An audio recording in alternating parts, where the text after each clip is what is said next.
Kita melihat soalan 8. Water in horizontal channel accelerate smoothly over a bump. So jadi permasalahan kali ini yang melibatkan bump. Okay.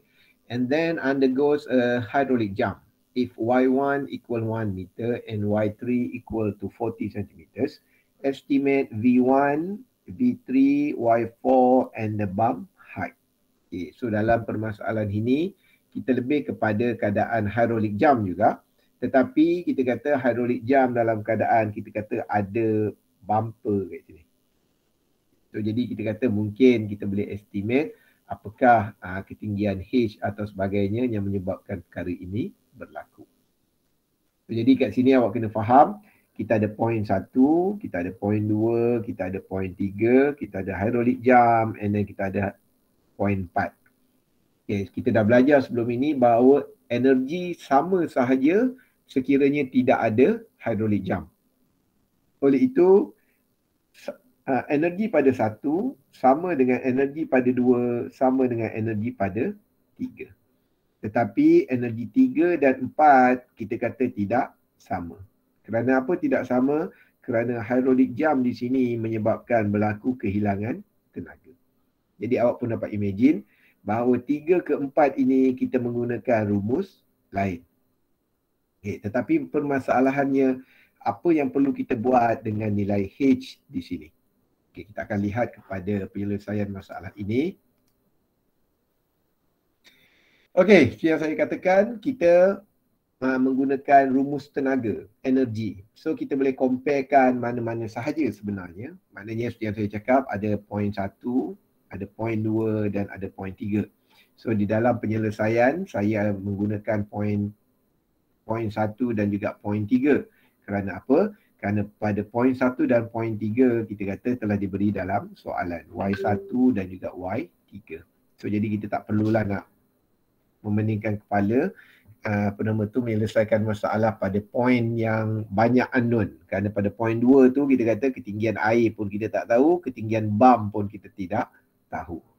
Okay, kita comparekan tenaga pada 1 dengan 3, saya rasa pelajar pun faham. Kita menggunakan rumus specific energy dan kita boleh masukkan nilai, kita boleh dapat equation number 1. So kemudian kita comparekan dengan flow rate ataupun continuity equation. So kita menggunakan A1V1 tetapi oleh kerana lebar adalah constant memadai untuk kita menggunakan Vy equal Vy.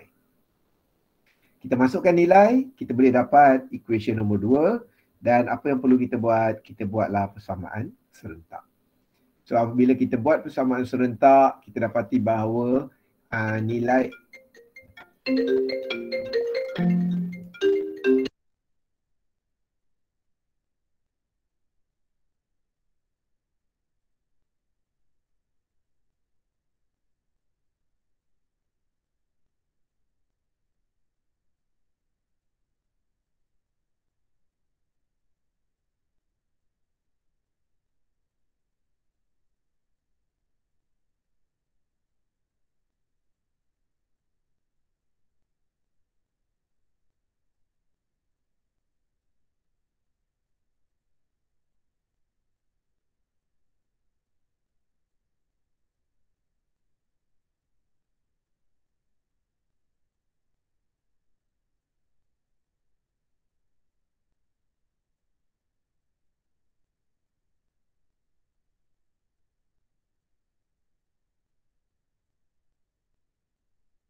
okay, maaf ada gangguan.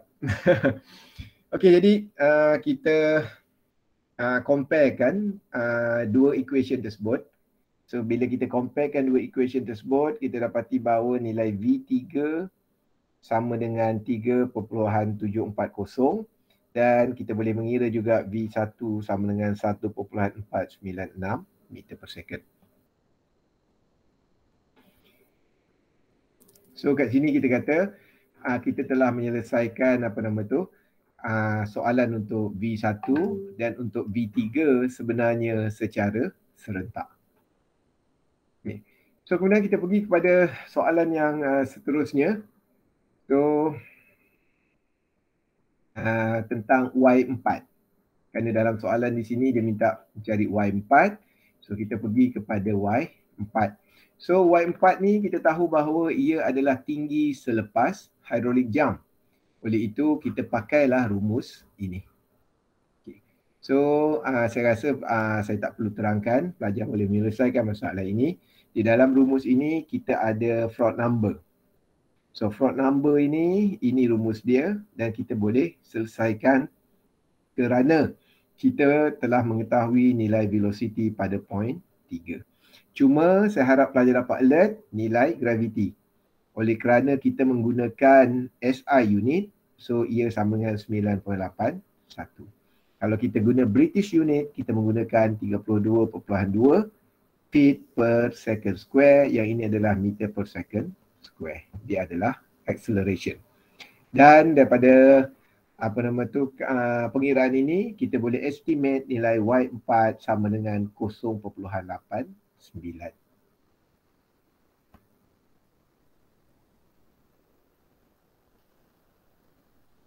Okey, seterusnya soalan tentang the bump height. Okey, soalan ini mungkin kali pertama keluar. Oleh itu saya harap pelajar dapat alert tentang cara penyelesaian masalah ini. Okey, so kita kata kita kena membuat sedikit analisa. Kita dapati bahawa bump tersebut berada sebelum hydraulic jump yang ditunjukkan dalam gambar rajah ini. Kita kata ia berada pada kedudukan 2. Oleh itu, kita boleh comparekan tenaga yang berlaku pada 2 dengan point 1 dan juga point 3. Kerana ketiga-tiga tenaga ini berlaku sebelum hydraulic jump. Oleh itu, 1 sama dengan 2 sama dengan 3. 3 sama dengan 1. So, jadi tidak ada masalah untuk kita compare. Cuma, pelajar perlu alert. Manakah titik ataupun manakah point yang lebih banyak memberi advantage? So kalau katakan point 3 lebih banyak data, so mungkin advantage untuk compare 2 dan 3. Begitu juga kalau satu yang lebih banyak, so satulah yang elok kita comparekan. Kerana mengurangkan variable sebenarnya adalah satu trik di dalam penyelesaian masalah. Okey, so katakan kita compare energi pada 1 dengan energi pada 2. So, jadi kita kata energi pada 1 ini adalah rumusnya. Dan energi pada 2 kita perlu menulis seperti ini. So kita perlu menulis Y campur V square over 2G campur nilai H. So kenapa kita perlu campur nilai H? Kerana kita perlu imagine bahawa ketinggian H di sini akan menambahkan tenaga iaitu potential energy.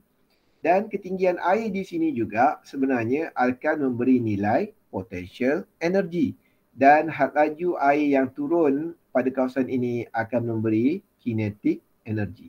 Oleh itu, di dalam equation Bernoulli equation sebenarnya, kita kena masukkan nilai potential energy disebabkan oleh ketinggian air dan potential energy yang disebabkan oleh reka bentuk saliran, iaitu nilai bump tersebut.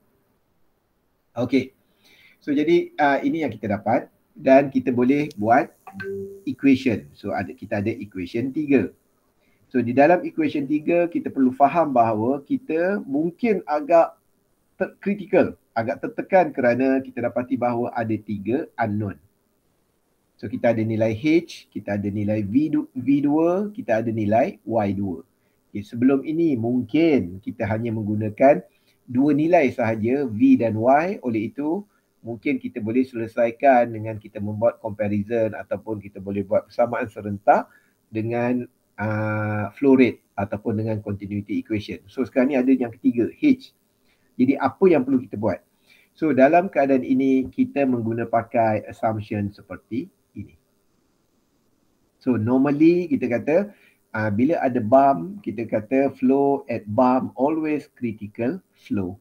Kerana bila kita ada bump ni, kita beri extra energy, selalunya dia menyebabkan aliran tersebut 50-50. Maksudnya aliran tersebut memang berpotensi untuk menjadi critical flow.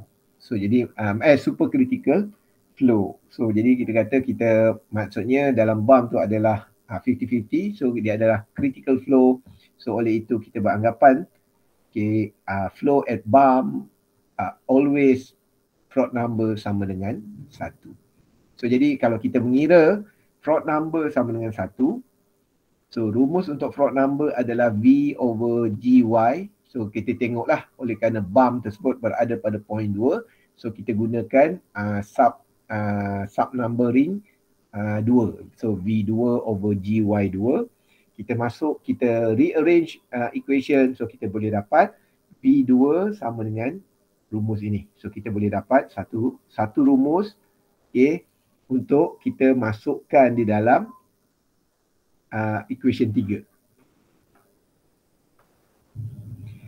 Seterusnya kita cuba compare 3 dan 4. Jadi kita tengok kedudukan 3 dan 4. Compare 3 dengan 4 ini bukanlah location. So 3 dan 4 ni lebih kepada equation 3 dan equation 4. So jadi kalau kita comparekan equation 3 dan equation 4, so kita dah ada nilai seperti ini. So kita masukkan nilai V2 ini dengan nilai equation Y2. So equation kita sekarang ini hanya 2 parameter, iaitu Y dan juga H. Jadi kita kata agak mudah kali ini. Kemudian kita masukkan nilai.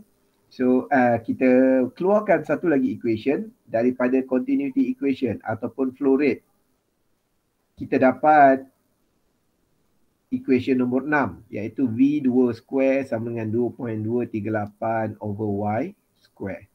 So kalau kita gunakan equation itu, kita comparekan 6 dengan 4, kita dapati bahawa Y2 sama dengan 0.61 meter. So ini seterusnya menyebabkan V2 bersamaan dengan 2.45 meter per second, dan kita boleh mengira nilai H daripada energy equation yang ada. So nilai H ini sebenarnya adalah daripada equation ini. So jadi kalau kita masukkan nilai tersebut, kita boleh dapat nilai H sebenarnya 0.19907 meter.